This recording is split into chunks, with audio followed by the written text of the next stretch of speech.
Year 3, how are you all? I hope you're all keeping safe and well in this hot, sunny weather. I hope you're all managing to enjoy it as much as you can and as safely as you can. So, it's time to read Chapter 8. Chapter 8, The Thing. Here we go.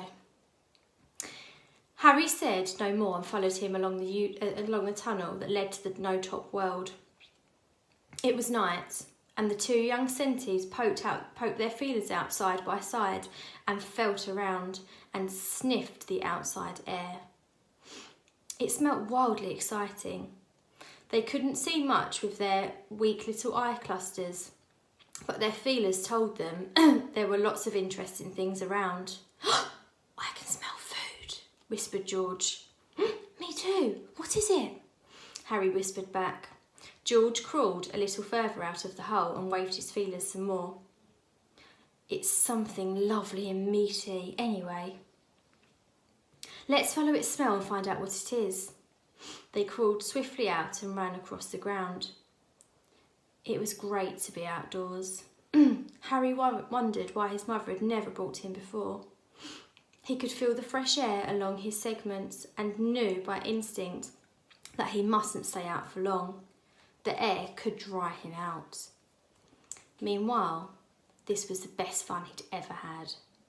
George stopped so suddenly that Harry ran on top of him. Smell that? George cackled quietly. The most wonderful, warm, juicy, meaty smell came to Harry's feelers.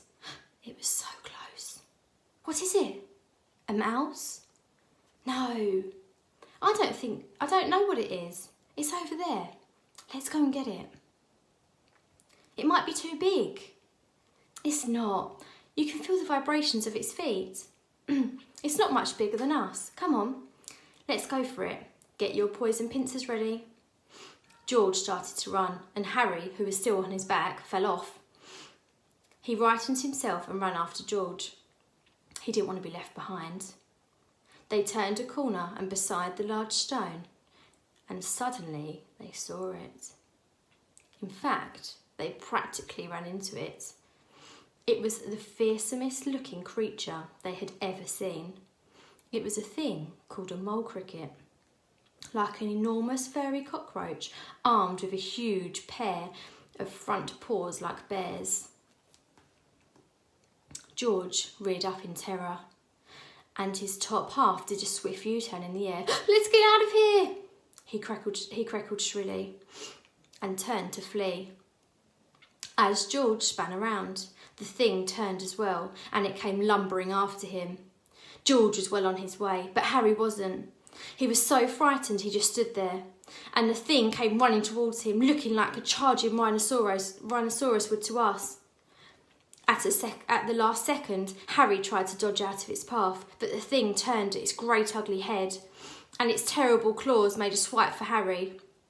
Harry instinctively whisked his tail and gave the thing a clout. That made it jump, just long enough for Harry to stick his head under it and get his good poisonous bite into its belly. It went stiff. Its claws dropped to the ground.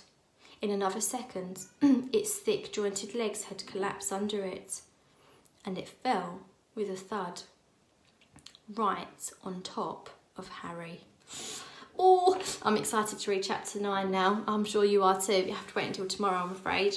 Take care, stay safe, and we'll see you soon. Bye.